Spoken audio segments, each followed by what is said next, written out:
Just అట్లా చూస్తూ అంటే బ్యాక్గ్రౌండ్ స్కోర్లు వేసుకోవడానికి వాటికి ఉండాలి కదా అని ఒకటి ఇది కనిపెట్టింది. అరే రండిరా వీడిని తీసుకురండి రా అన్న. నీతో ప్రాబ్లం నీలో అతి మంచితనము, అతి నిజాయితీతనం, ఈ రెండు నీతో ఉన్న సమస్యలు అన్నా అని చెప్పి కూడా అంటారు. వాస్తవమే.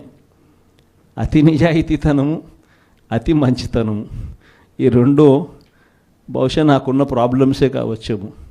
కానీ మళ్ళీ రేపొద్దున మనం అధికారంలోకి వచ్చేసరికి మాత్రం మళ్ళీ అవే కారణాల వల్లే మళ్ళీ మనం రేపొద్దున అధికారంలోకి వస్తామన్న మాట కూడా అంతే వాస్తవం.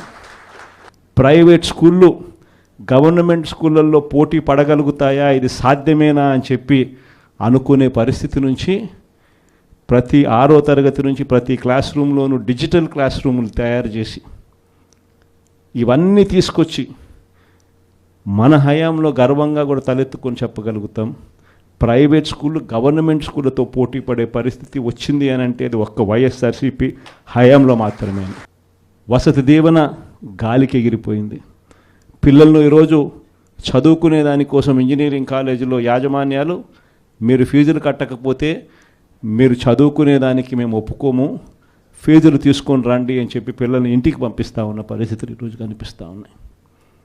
వైద్య రంగం పరిస్థితి కూడా అంతే దయనీయంగా ఉంది. ఆరోగ్యశ్రీ సేవలు మార్చి నుంచి ఇంతవరకు బిల్స్ లేవు.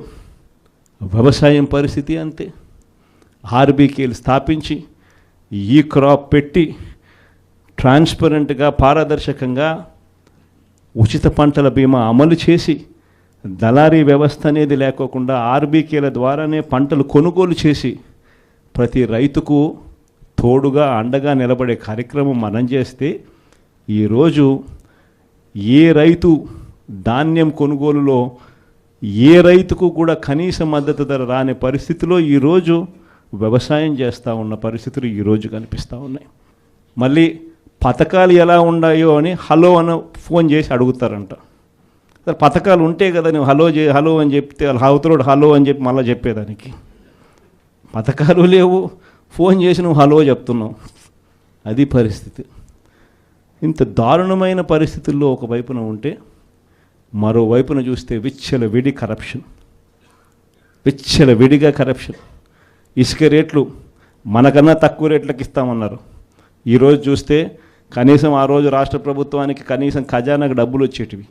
ఈరోజు రాష్ట్ర ప్రభుత్వానికి రూపాయి కూడా డబ్బు ఆదాయం రాకపోగా ఇసుక రేట్లు చూస్తే డబల్. ఈరోజు మద్యం పరిస్థితి చూస్తే గవర్నమెంట్ నడిపే మద్యం షాపులు పూర్తిగా రద్దు. ప్రతి గ్రామంలోనూ వేలం వేసి బెల్ట్ షాపులు 2 లక్షలు 3 లక్షలు అని చెప్పి వేలం వేసి మరీ బెల్ట్ షాపులు నడుపుతూ ఉన్నారు. 6 నెలలు అయిపోయింది. ఇక మనం కూడా ప్రజల తరపున నిలబడాల్సిన సమయం వచ్చింది అని చెప్పి గట్టిగా కూడా మళ్ళీ చెయ్యి కలిపి పనిచేయాలి అని చెప్పి చెప్పడానికి మళ్ళీ మిమ్మల్ని అందరినీ కూడా ఇక్కడికి రమ్మని చెప్పడం జరిగింది.